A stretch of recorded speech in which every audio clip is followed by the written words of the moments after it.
topic of class 4 on page number 14. The topic is action, words and phrases. आणि या topic मध्ये आपल्याला जे पाहायचंय ते आता आपण आपल्या विद्यार्थ्यांच्या मदतीने पाहणार आहोत. चला मुलांनो, आता आपण हा टॉपिक सुरू करूया आणि या टॉपिक मध्ये आपल्याला काय शिकायचंय ते आपण अगोदर पाहूया. Action, words and phrases. Listen, read and speak म्हणजे ऐका, वाचा आणि बोला. तर आता टीचर काही सूचना तुम्हाला देणार आहे, ती सूचना आपण आधी वाचूया. Form pairs, select one word from each basket at a time and make meaningful sentences. Then present at least 10 sentences. For example, run around. तर याच्यामध्ये टीचर तुम्हाला दोन जोड्या बोलवणार आहेत आणि दोन विद्यार्थ्यांनी इथे यायचंय. या बास्केटमध्ये एक वर्ड घ्यायचंय आणि तो जोडून आपल्याला त्याच्यापासून न्यू सेंटेन्स किंवा नवीन फ्रेज तयार करायची आहे. चला, जान्हवी आणि स्वरा कम या. बघा, आता या बास्केट मधला एक वर्ड घ्यायचा आणि या बास्केट मधला एक वर्ड घ्यायचा आणि तो जोडून आपल्याला एक फ्रेज बनवायचा आहे. जसं रन अराउंड, इथे दाखवलंय रन अराउंड, तसं आपल्याला हे तयार करायचं आहे. बघा, रन अराउंड. त्यानंतर पुढची फ्रेज आपण पाहूया. पुढची फ्रेज आहे कम हियर. म्हणा तुम्ही सुद्धा, कम Here. म्हणजे इकडे ये. टर्न अराउंड, टर्न अराउंड म्हणजे त्याभोवती फिरा किंवा वळा. दुसरं आहे रन हियर, रन हियर म्हणजे इकडे पळ. त्यानंतर रन देअर, रन देअर म्हणजे तिकडे पळ. रन देअर म्हणजे तिकडे पळ. त्यानंतर क्लाइंब अप म्हणजे वर चढ. त्यानंतर क्लाइंब डाऊन म्हणजे खाली उतर. पुढची फ्रेज रन राईट, उजवीकडे पळ. त्यानंतर रन लेफ्ट म्हणजे डावीकडे पळ. त्यानंतर टर्न राईट म्हणजे उजवीकडे वळ. त्यानंतर टर्न लेफ्ट, टर्न लेफ्ट म्हणजे डावीकडे वळ. तर त्यानंतर go there, go there, go there म्हणजे इकडे जा. तर हा झाला पहिली ऍक्टिव्हिटी. त्यानंतर आपल्याला दुसरी ऍक्टिव्हिटी पाहायची आहे. चला विद्यार्थी मित्रांनो, आता आपण दुसरी ऍक्टिव्हिटी पाहूया.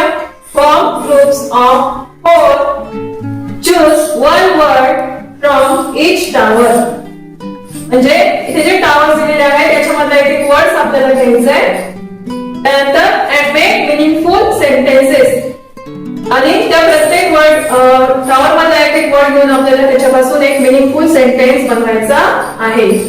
And write the words on big sheets of paper. आणि ते जे बनवतो आपण सेंटेन्स बनवून ते तुम्हाला तुमच्या वहीमध्ये किंवा एका शीटवर लिहायचं आहे. आणि नंतर दिल्यानंतर show your sentence to the class. आपल्या क्लासमध्ये नंतर ते दाखवायचं आहे.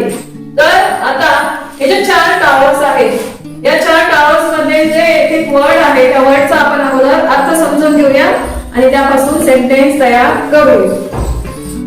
आय म्हणजे मी, वी म्हणजे आम्ही, यू म्हणजे तू किंवा तुम्ही, ही म्हणजे तो, शी म्हणजे ती, इट म्हणजे ते. आता इट हे सर्वनाम हे निर्जीव वस्तू, लहान मूल किंवा पशु आणि पक्ष्यांसाठी वापरलं जातं. त्यानंतरचं जे सर्वनाम आहे ते आहे दे. दे म्हणजे ते. आता पुढच्या पालामध्ये शब्द बघूया. फाउंड म्हणजे सापडले. त्यानंतर सॉ म्हणजे पाहिले. त्यानंतर गॉट, गॉट म्हणजे मिळाले. ए म्हणजे खाल्ले. टू म्हणजे घेतले. त्यानंतर गेव म्हणजे दिले. त्यानंतर पुढच्या कॉलम मध्ये वर्ड्स आपण पाहणार आहोत. आता हे जे आर्टिकल आहे किंवा उपपद आहे ते सिंग्युलर वर्ड्सच्या सुरुवातीला वापरलं जातं. तर अँड हे उपपद जे सिंग्युलर वर्ड्स आहे ज्याची सुरुवात AEIOU या व्हावेल्सनी किंवा स्वरांनी होते अशा शब्दांच्या पूर्वी अँड हे उपपद किंवा आर्टिकल वापरलं जातं. जसं and apple, and elephant, and orange असे जे शब्द आहेत त्या ठिकाणी अँड हे उपपद वापरलं जातं. त्यानंतर पुढचा जो शब्द आहे तो आहे सम म्हणजे काही, त्यानंतर अ फ्यू म्हणजे थोडेसे, त्यानंतर मेनी म्हणजे पुष्कळ किंवा खूप. आता पुढच्या कॉलम मधल्या वर्ड्सची आपण ओळख करून घेऊया. पहिला वर्ड आहे पेन्सिल म्हणजे पेन्सिल. पेन्सिल्स हा पेन्सिलचा प्लुरल फॉर्म आहे किंवा अनेक वचन आहे. पुढचा शब्द आहे ऑरेंज. ऑरेंज म्हणजे संत्री. त्यानंतर ऑरेंजेस हा ऑरेंजचा प्लुरल फॉर्म किंवा अनेक वचन आहे. त्यानंतर टायगर म्हणजे वाघ आणि टायगर्स म्हणजे अनेक वाघ. टायगरचा ते प्लुरल फॉर्म आहे. आता या सगळ्या कॉलम मधल्या वर्ड्सची आपण ओळख करून घेतली. आता या प्रत्येक कॉलम मध्ये एक वर्ड आपल्याला घ्यायचंय आणि त्याच्यापासून मिनिंगफुल सेंटेन्स तयार करायचंय किंवा अर्थपूर्ण वाक्य आपल्याला तयार करायचं आहे. आय फाउंड अ पेन्सिल म्हणजे मला पेन्सिल सापडली. We saw some tigers म्हणजे आम्ही काही वाघ पाहिले. त्यानंतर पुढचा वाक्य आहे you ate an orange. तू एक संत्रा खाल्ला. त्यानंतर पुढचा वाक्य आहे he got a pencil. त्याला पेन्सिल मिळाली. त्याच्या पुढचं वाक्य बघूया. She took a few pencils. तिने काही पेन्सिल्स घेतल्या. पुढचं वाक्य आहे It saw a tiger. त्याने वाघ पाहिला.